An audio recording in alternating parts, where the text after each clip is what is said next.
We're going to hear this one case, and then we're going to take a quick break, and I'm going to skedaddle to another courtroom. I'm going to enter the transfer portal and go next door, and Judge Ho is going to slide over into the middle seat, and then we'll pick up again for case 2. So just that bit of housekeeping. All right, so we're going to hear 23-20516 Great Lakes Dredge and Dock Company v. Magnus. So whenever you're ready. Mr. Longstreth? Yes, thank you, Your Honor. All right, take it away. And I'm representing the plaintiff appellate Great Lakes Dredge and Dock Company. Customs and Border Patrol, the agency that issued the ruling at issue in this case, fully agrees that Great Lakes has standing to pursue its claim. Well, you say so sorry to interrupt, but you say they fully agree, but they don't fully agree. The CPB has a different standing theory, a narrower standing theory than your theory, as I read the briefs. Yeah, to finish the sentence, they fully agree we have standing, so I guess we can agree with that. They fully agree we have standing. As to the difference in theory, they mentioned at the end of their discussion, we have 5 or 6 pages supporting our standing, that they thought one of the cases we cited from the D.C. Circuit had too broad a theory of standing. They say, here's how I read. But we don't need to go there. Here's how I read the briefs. They say your theory is too broad because you say, I needed this letter ruling to plan my business in the future because I'm going to go into this, I don't know what you want to call it, the rock ferrying business for wind farms. And we need to know whether we're going to be subject to foreign flagged competition, and so we need to be able to challenge this letter ruling because we need competition. Okay, got it. So it's sort of broad.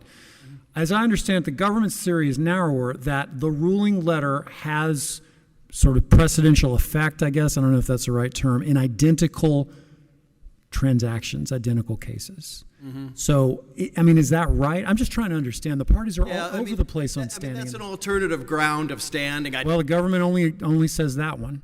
Well, I think I would go further than that. I think the government goes further than that, Your Honor, because they do say, and if you look at page 21 and 22 of their brief, they're very, very clear on the fact that parties such as Great Lakes need clarity to plan their future events. And that's the whole reason they have their system of prospective transactions. It's very clear that their rulings apply. Well, sure, but isn't there a distinction between being able to request a letter ruling and then being able to go into federal district court to challenge it under the APA? Yeah, but it's very clear under the standing. It's very clear under the, yes, you don't need Article 3 standing in the agency. Right. That's, of course, true. But it's very clear from the precedent we've cited that we do have Article 3 So let me just try to ask a pointed question instead of rambling all over the place, which I just did. So if the government is correct and you need to be able to point to identical transactions that this letter ruling is going to be precedential with respect to, where in the record can I look to see that there is evidence of that? Look at API's own motion to intervene. When they moved to intervene, they had to establish Article 3 standing. And that's one of the things that's very interesting about this case. They say we don't have standing, but they had to establish their own standing. Well, there is some, I agree with you, there is some tension there. We've got members who have got identical transactions here. For example, they make a big deal about the fact that our initial ruling letter back in February 2020, which under their theory somehow completely cabined the agency proceedings. But their view is, well, we mentioned the Martha's Vineyard Wind Project, and now that's already been led and there isn't one. When they moved to intervene, they said, look, we have people who have all kinds of projects. For example, they have one on Nantucket. Now, that's not Martha's Vineyard, but that's identical to Martha's Vineyard, and it doesn't even matter whether it's, off Massachusetts or whatever. The legal issue here is absolutely the same, regardless of whether it's Martha's Vineyard or Nantucket, or it's the Flintstone, or it's the vessel that we're building in the Philly shipyard. The legal issue is, do you need a U.S. flag vessel to carry scour rock from a place in the United States to a point on the seabed? And that legal issue is absolutely the same. And we know it's absolutely the same because Customs didn't say, oh, we're all confused about what's planning here. Customs didn't say, oh, is it an identical transaction? Customs knew exactly what we were planning. We're building a ship in the Philly shipyard to carry this scour rock. The ship is not hypothetical. We have all this stuff in API's brief about how hypothetical this is. The President of the United States went to our steel cutting when we were laying the vessel. The vessel is under construction. It's coming in next year. It is going to be carrying scour rock from one place in the United States to a point on the seabed. And it will either face unfair foreign competition, illegal, I won't say it's unfair, but illegal unfair foreign competition. Now or it that won't. vessel, what's the vessel called so we can call it something? The Philly vessel? The Philly vessel. Arcadia? Okay. That's Arcadia. Arcadia. Okay, it's very yeah, Greek. yeah, Okay. yeah. So the Arcadia won't be able to participate in the vineyard project, will it? Yeah, That's I mean, done? look, in the 4.5 years that this has been pending, that's come and gone. So it can't be the case that because that one specific project has come and gone, we now have to start over again and say, okay, well, now we're going to say Nantucket. Now we're going to say, some other place on the shelf. That can't be the standard. Customs agrees that's not the standard. Okay, so but the you're case saying- law has never You're said saying that. vineyard's over with, but the letter ruling is going to be precedential. At least the government's saying this, precedential in other identical projects, and you're saying API itself has identified those. Absolutely. When they came in for their standing, they said, this is why our members care. And remember, they had to establish standing. They're in this unusual position where somehow they have standing and we don't, even though we're the person who got the letter ruling and we're the person who has the vessel that's going to come into the trade and be subject to this competition that, in our view of a statute, is illegal under the Jones Act. Can't possibly be right. I mean, it's just, due deference to the district judge, but I mean, that can't be right. Okay. Clarifying question. So, CBP, Customs, Yeah. they rule that the Jones Act does not apply, correct me if I'm wrong, does not apply in situations in which the rock is transported from ports outside the U.S., like Canada, correct? That's right, because it only applies point to point in the United Okay. States. It's a cabotage rule within the United States. And do you agree that there's no evidence in the record that any of your competitors transport rock from inside the U.S.? Is that correct? Well, no, that's not correct at all. I mean, so for example, we're out contracting now, right? The vessel's going to come in, and that's another thing when they talk about prospective. What is, So cite for me, what is, identify the record evidence, the evidence in the record that shows that your competitors transport rock from inside the U.S.? Can you give me a record citation for that? I'll look for it, Your Honor, but there's no question that the ruling allows them to compete, and I can tell you just as wondering, what is the existing kind of U.S.-based supply chain for scour rock right now? well, I mean, that's one thing that's interesting about the case, and one reason why I think the ruling's so important. This is a nascent industry. I mean, these offshore wind projects are just starting now, so the whole industry is kind of building up. Is there an existing incumbent U.S.-based supply market for Well, no. scour The rock? question is not that. The question. What's the question I asked? Yeah. So the answer is, I believe we are the only U.S.-based company. Great Lakes is the only U.S.-based company that's building one of these vessels. But the question is not whether there's a U.S. company. The whole point of this is a foreign-based company can come in and carry this rock if Customs is overturned on this. Unless Customs is overturned on this. I'm curious if I think Judge Willett. Right. I'm curious if your standing theory is a purely legal one, or is it a legal and evidentiary one? What I mean by that is, you've said just now, a few minutes ago, that the ruling opens up the market to foreign competition. Right. Are you saying that's enough, or do you acknowledge and agree that you have to present evidence of actual competitors? Well, What's your legal position? I mean, first of all, I think that's enough because the case law What's your best case for the proposition that you don't need any evidence, just merely reciting the hypothetical exposure to competition is alone enough. Yeah. Well, first of all, I guess I'll say first of all, in terms of the record evidence, once again, I think we can turn to our friends at API. They are saying that the reason they want to come into the case and the reason they had standing in this case is they want to use foreign flag vessels to come in and carry this rock. And there's no question that there are these foreign flag vessels. We're competing against them right now. When we go out and compete for contracts, the competition against us is foreign flag vessels who are allowed by this ruling to come in. But on the question of law. Sir, slow down. Yeah. Do I take your answer to be then that you do have evidence of foreign competition and the evidence is sitting over there? Is that your point?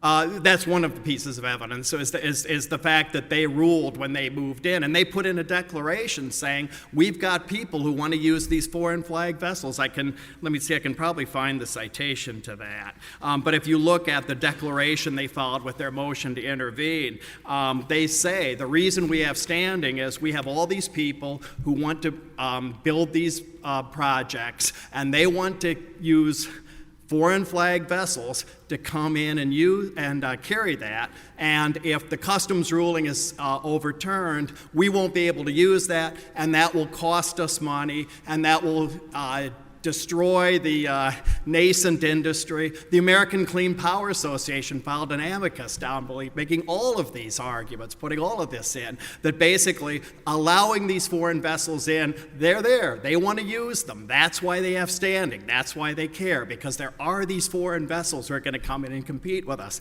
So I think that's very clear from their own declaration. But going back to your question of law, I think if you look at the Cooper case, which is your precedent, and then all of the precedent we have in the D.C. Circuit. No, you rely on Cooper quite a bit. Is Cooper directly on all fours factually with this case? Is it just hypothetical future competition in Cooper?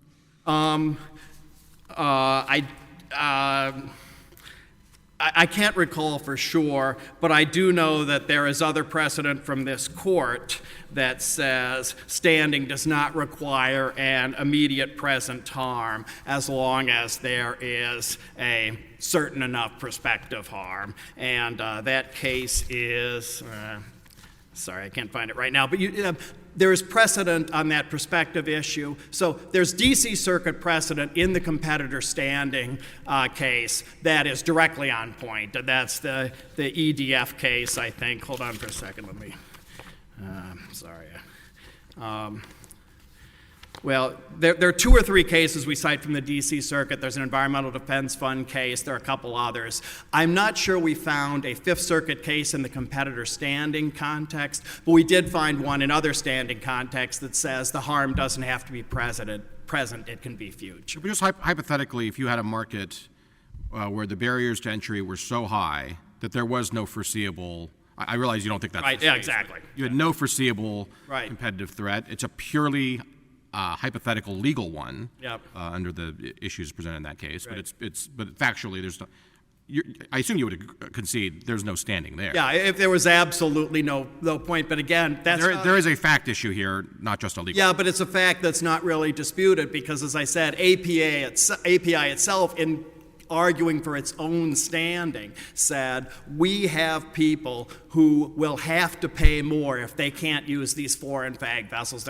There's no suggestion that it's hypothetical. And in fact, if it were that hypothetical, API itself would not have had standing because they wouldn't have had the injury necessary to intervene. Because again, they need Article 3 standing to intervene in the district court. What of the district court's, I think it was the district court's concern that you guys aren't ready to compete right now? That your U.S. vessel is not. Yeah, there's no case law that supports that. He didn't cite any. The district judge did not. But if you're not ready, if you're not ready to participate in a market, then you can't be injured. There are two answers to that question, I guess. First of all, the fact that we are facing this competition down the road, in other words, next year, that's enough under these case law that I cited.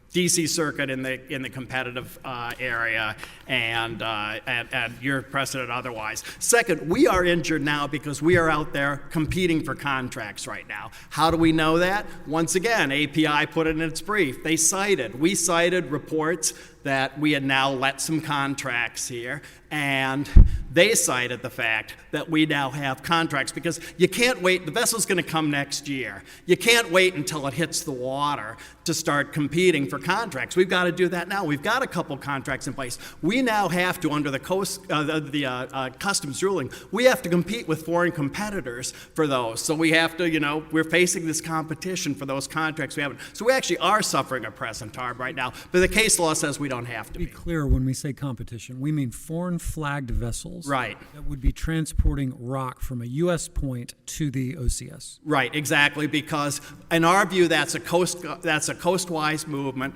to a point, and that's the merits issue, to a point on the seabed. That's a Jones Act movement. Coast Guard says that's not a Jones Act movement unless there's already a layer of rock there. And since there's no layer of rock there, it's not a Jones Act movement, so according to Customs, it's perfectly fine for the Is it in the record, so since the Vineyard project has been completed, is it in the record where that rock was sourced from? Because that would surely, if that rock was sourced from U.S. points, but it was done by foreign flag vessels, and that would show competition. Yeah, I mean, I guess one of the things about the way the customs ruling works, and I think it's really one of the reasons that customs has conceded our standing here, is that the whole point of these rulings is to find out what's the law going to be. So I'm sitting here and I'm trying to figure out what's going to happen with these projects. So I can go to customs and say, look, if you say this is a Jones Act movement, I have to get my rock from Canada in order to come to this point on the seabed. If you say, customs, this is not a Jones Act movement, then I can source my rock from the United States. So the whole point of seeking the ruling is so that you know when you're making your plans, sometimes years, 2 years, you build a vessel, that takes a couple years. You have certainty as what the law is. Do I have to use a foreign flag vessel to carry rock?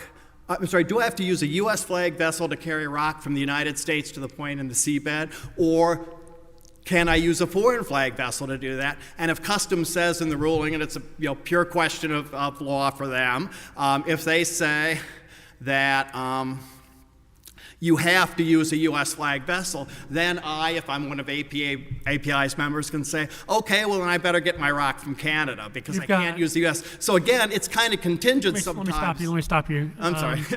The red light is blaring. Yeah, it is. That's why I'm talking so fast. But I am going to ask you one more question before you sit down, and then we'll hear from you again for 5 more minutes. Okay, thank you. So say we agree with you on the underlying merits of your APA claim. Can you explain, this kind of tags along to Judge Duncan's question, how would a favorable ruling from this court affect your competitors who scour rock from outside the U.S.? Okay, people who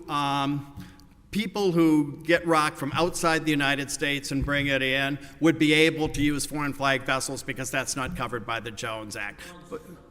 Regardless of the letter ruling, because the Jones Act and Customs, the Jones Act only applies from one place in the U.S. to another. So anybody can come from Canada to this point on the U.S.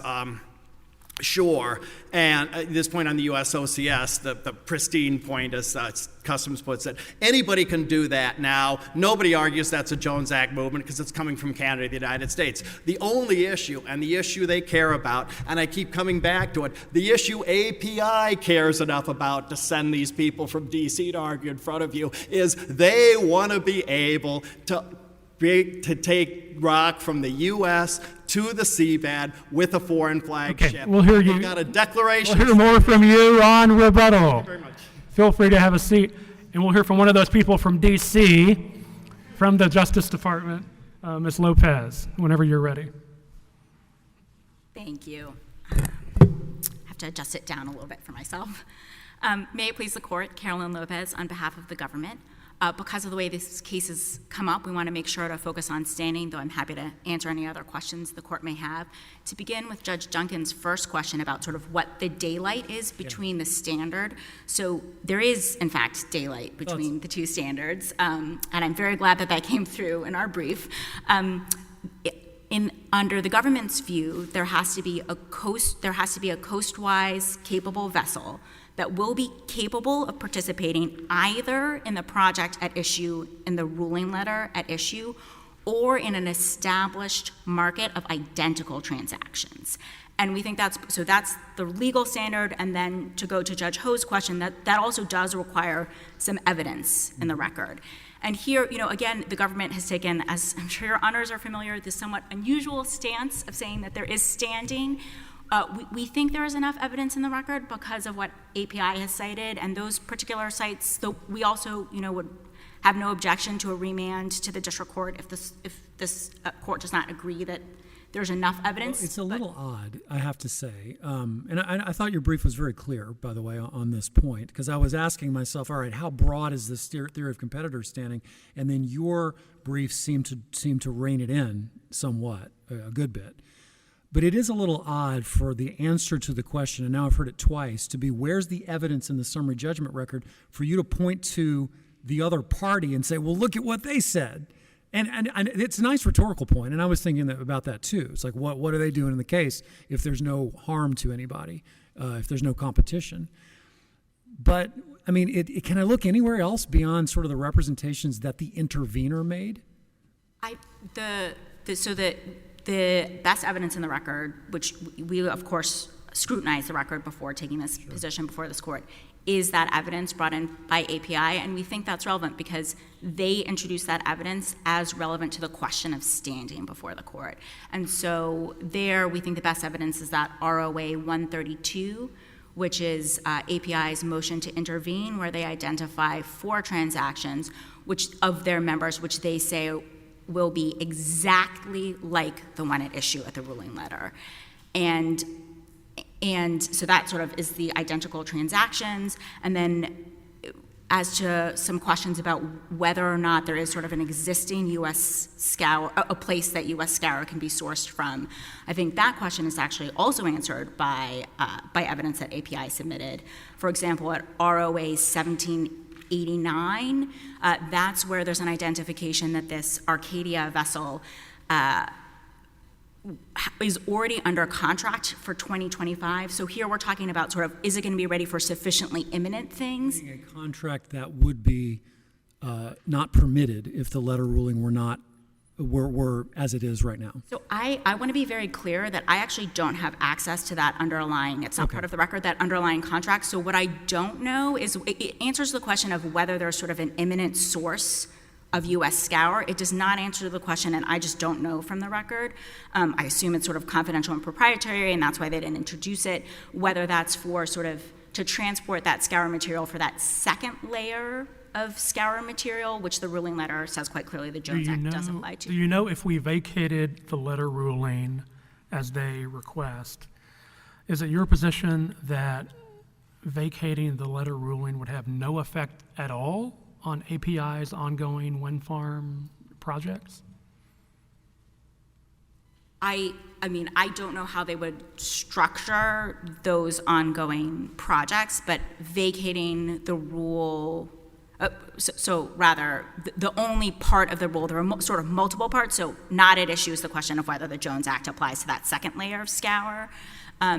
If the court were to order that the Jones Act also applies to the first layer of scour, which of course on the merits we disagree with heartily, then that would alter, sort of consistent with the question this court laid out in Cooper, that would alter the competitive market by reimposing a view of the statute that bans certain competition, thereby altering the market. Okay, back to standing. As part of the standing analysis, the district court kind of stressed the fact that Great Lakes did not yet have a completed Jones Act compliant vessel. Is it the government's position that we have to wait for them to finish a vessel?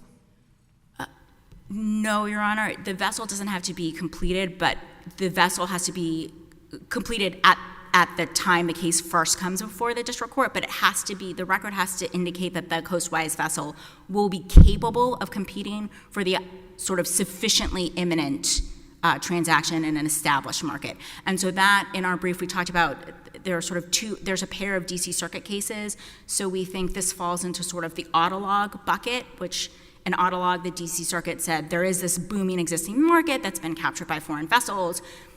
American sailors, who would otherwise be able to compete for these, do have standing to challenge. So we think this is closer to the autolog bucket than the shipbuilders bucket, which we do think shipbuilders was wrong, what is entirely distinguishable from this case, because there, the DC Circuit quite correctly said, look, it's not enough to have never asked for a ruling letter as to a transaction you were planning to compete in, and all you're telling us is someday we might build a boat. And so, so that's why we think shipbuilders is distinguishable from here. But again, if the court thinks that there needs to be additional record evidence, we would have no objection to remand to the district court for that. I'd like to ask you the difference. It seemed important as I read through the briefs, the difference between a regulation that is promulgated by you and a ruling letter, that the ruling letter seems narrower than a regulation. Is that correct? Is that the right way to look at it? I think often, it would sort of depend on how an individual regulation were written. One could certainly imagine a regulation that was written only narrower in the sense that, as I understand it, and please correct me if I'm wrong, the ruling letter applies to a prospective transaction and maybe identical. Oh, yes, and identical transactions, and the regulations regarding the binding nature of the ruling letters are quite clear, and it has to be quite a tight fit to be an identical transaction, and that's why it matters. For example, whether also because the Jones Act, of course, only applies when it's between two coastwise points, but sort of so is it the same type of place that the material is being laded onto the vessel, and is it the same type of place that it's being unladed? Is it the same type of merchandise? So quite a lot of factors have to line up such that we're really talking about an identical market. That suggests a narrow window of standing to challenge a ruling. That's correct, and that's because that identical transactions creates a very tight idea of what the relevant market is that is bound by that ruling letter. If there are no further questions, I'm happy to sit. Thanks very much, Your Honors. Thank you. We'll now hear from Mr. Brightbill, representing the American Petroleum Institute. Yes, Your Honors, thank you very much. And if I may, I plan to be your shell answer man on questions about the record here. So, first of all, let me start off just by emphasizing many of these arguments that you're hearing were not presented to the district court below. In particular, this whole concept that there are identical transactions that could be the source of injury and standing, that was not argued to the district court below. That is waived.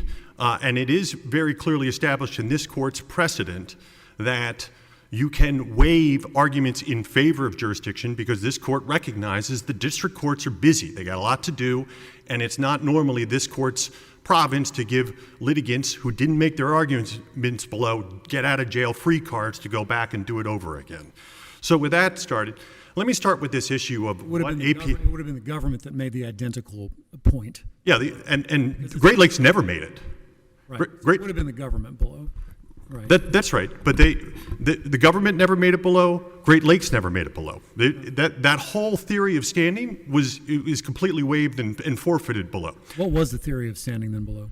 It was this vineyard project. Competition for the vineyard project was going to ostensibly cause them injury. But, Your Honor, whether it's the identical projects, and I want to stress the difference between projects or transactions, okay? Because that is a critical distinction.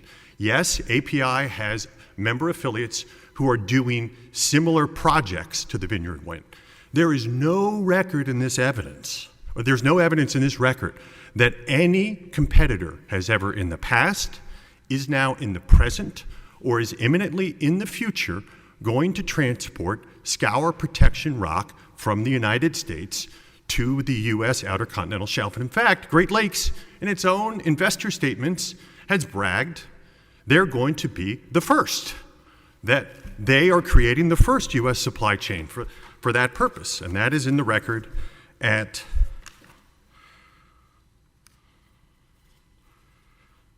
1789. Yep. The existing rock comes from Canada. That's in the record of 1756. And so why it's critical to understand the difference between projects and transactions is I've got it right here. We can read the declaration.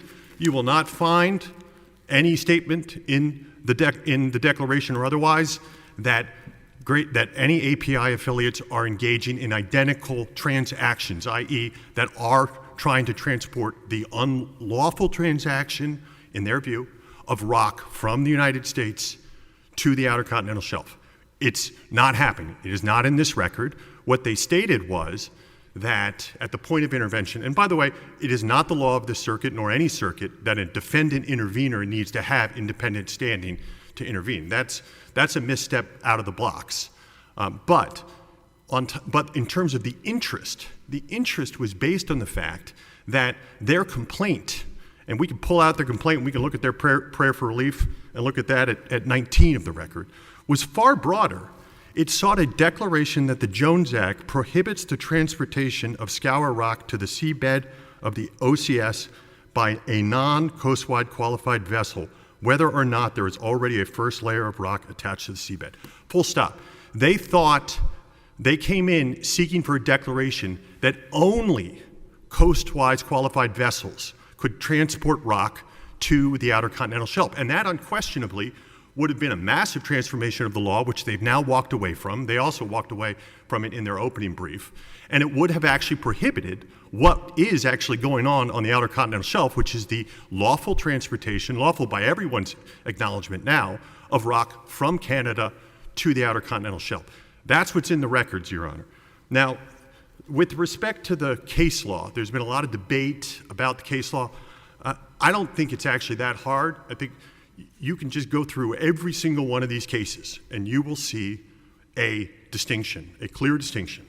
In every case, whether it's competitive standing or environmental standing or what have you, they identify the plaintiff, in order to have standing, identifies some individual, some person, some competitor who either in the recent past has done the thing that they're saying is unlawful, is doing the thing that they're saying is unlawful, or imminently, substantial risk that it will imminently happen in the future.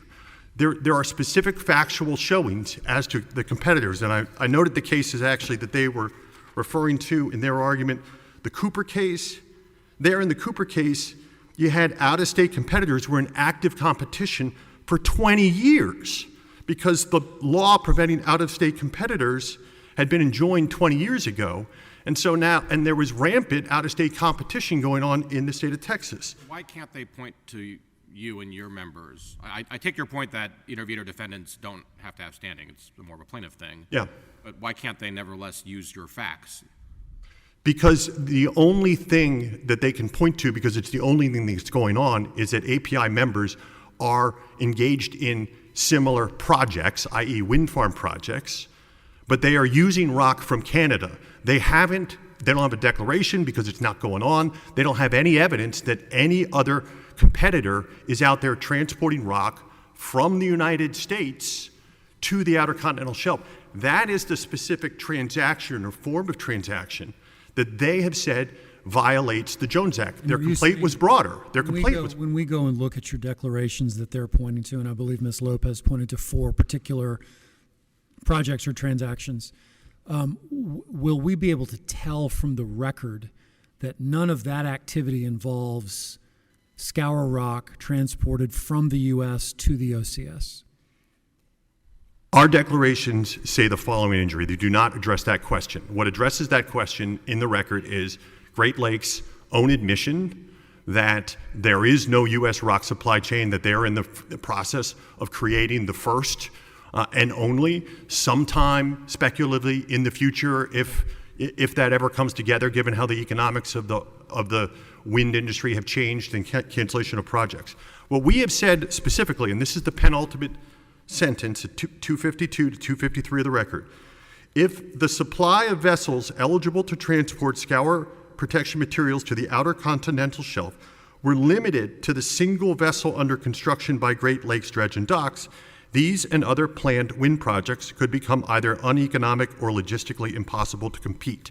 And because that is based on the fact that they were seeking a declaration to shut down all foreign competition to offshore wind, including rock from Canada. I read you the prayer for relief. That was the overbroad statement that they were asserting. We came in intervening noting that was going to have an immediate detrimental impact on existing projects.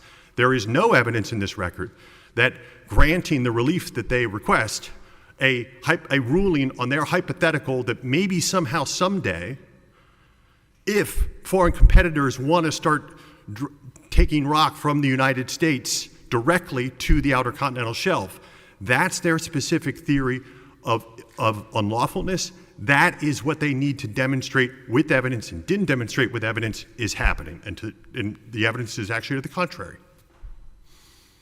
What is the scenario where they can sue to challenge the letter ruling if they're obviously convinced the original letter ruling was correct, the revised one is wrong? What is the scenario where they can sue? I know you say it's not now. Yeah. What would happen? Because I'm just thinking, I want to avoid a scenario where the letter ruling is forever insulated from challenge. Yeah, and here's the scenario, Your Honor, which is that a foreign vessel begins to transport rock from the United States to the Outer Continental Shelf, or there is a specific, imminent, to use the words of the Supreme Court which, as you know, the Supreme Court issued its two latest standing decisions at the end of the last term in June. I think both of them, FDA versus Alliance for Hippocratic Medicine, as well as Murthy v. Missouri, they're both standing cases where the standing was found not present to sue an agency over a third party. And I think both of them are instructive here, but the standard that they've articulated is that when you put these requirements together, actually this is the quote, putting these requirements together, the plaintiffs must show a substantial risk that in the near future, at least one third party will act unlawfully, whatever that is, in response to the actions of the government. That's what they need to come forth and show with actual evidence that there is some foreign vessel out there that is imminently going to start carrying rock from the United States to the Outer Continental Shelf. They didn't present that evidence. By the way, they were challenged to present that evidence. We also, in our own brief, in our opening brief at summary judgment, we pointed out that, and this is record of Appendix 1063, it, referring to Great Lakes, it has no stake in the Vineyard Project. It has not alleged any substantially identical transaction, and it will not have a vessel capable of doing such work for at least another year anyway. We challenged them to come forward with evidence to meet these theories. They did not do so. Okay, Mr. Brightbill, thank you. Thank you. Appreciate it. Mr. Longstreth, you're back for 5 minutes. Thank you. Keep an eye out for the red light. I'll have to comment even if activate you the hadn't. I'm trap sorry. door. First, let's deal with some stuff that's just not true that he just said. This notion that their declaration was limited to Canadian rock, the threat that we were somehow going to apply this Canadian rock, we never said that. We would never say that. Everybody knows the Jones Act doesn't apply to Canada. And if you look at their declaration, it's 152 in the record, paragraph 8. If the supply of vessels eligible to transport scour protection material to the OCS were limited to the single vessel under construction by Great Lakes, these and other planned wind farm projects could become uneconomic or logically impossible to beat. They don't say anything about Canada. They don't say anything about limiting it. They're just coming up with that argument now so they don't have to deal Well, I with their mean, own concessions. we're going to read the declarations, Yes, believe yeah. me. Second, when you talk about whether it's imminent, in the record, it's and unfortunately I don't have the exact citation, but it's a ruling request of April 14th, 2022, to Mr. Papavisis, who's here, from Mr. Papavisis, who's here. He's requesting a ruling, this is 2022, from Customs. You anticipate a project that we get in early 2023 and will conclude in early 2024. You state the project will occur in 4 discrete phases: cable installation, scour protection installation. You propose that each phase will be conducted by a non-coastwise qualified vessel. Okay, so when you talk about imminent, they themselves are asking Customs for a ruling that they will be allowed to use foreign flag vessels in this carriage of scour protection rock from one point to another. So now they're coming up 2 years later. Was this a hypothetical situation that they were asking about? No, they were asking because they wanted to be able to use foreign flag vessels in this this trade. That's why they're Sorry, why here. is that- And this shows you they're here. You're saying they were asking for a ruling They were asking customs for a ruling allowing them to use foreign flag vessels to carry under the scour same rock. sort of, and you're analogizing the eminence that you have with the eminence that. Right. I mean, obviously, it That's was not an imminent Article for th- them. hold on. They were, you know. Why is that an Article 3 issue? Well, it's an Article 3 issue because their question is whether we're going to face imminent competition when our vessels. They don't need to satisfy Article 3 standing to get relief from Article 2. I'm sorry? They don't need Article 3 standing to get a response from the second branch of government. Right, but they're making a factual assertion that supports our Article 3 standing here, a factual assertion to the agency that supports our Article 3 standing here, because they themselves are asking for a ruling allowing foreign flag competition with our vessel. Another issue that was raised, Cooper versus Texas Alcoholic Beverage. They mentioned prospective competition. There was actual competition there, but they also mentioned prospective competition. But I will just say in terms of the factual record and whether this is a question of law, and that was your question, Judge Ho, in Cooper, the regulatory allowance of increased competition in a plaintiff's market qualifies as, quote, a clear injury in fact, and reintroduction of the regulatory restriction can redress the injury. And in Cooper, they said this is just a matter of economics. If you open a market up to foreign competition, it's going to harm the existing protected industry. It's just a matter of economics. You know, they talk about, well, we didn't put in a declaration. I don't think we have to put in a declaration about basic economics. If you're opening up, any foreign flag operator in the country in the world can come in and compete in this marketplace. That's going to harm us competitively. Cooper recognizes that as a matter of economics. And the reason we know it's imminent is not only because we're out there competing for contracts now with them, but because 2 years ago, API's own law firm asked Customs for a ruling saying, we'd like to bring in these foreign flag competitors. Can we do it? I mean, that's more than imminent. So I took their theory, the API's theory, to be just because they have an interest in the same type of letter ruling, Right. doesn't mean you guys are in competition. Just want to give you a chance to No, respond. but their interest is they would like to use our competitors against us. That's exactly what they're asking for here. And that's, again, that's why they're here. With respect to perspective, the two cases, there's Louisiana EP Authority versus FERC. The lifting of such restrictions alone is generally sufficient, and courts have not required litigants to wait until increased competition actually occurs. That's 141 F3rd at 367. Associated Gas Distributors competitors, quote, need not wait for specific illegal transactions to hurt them competitively.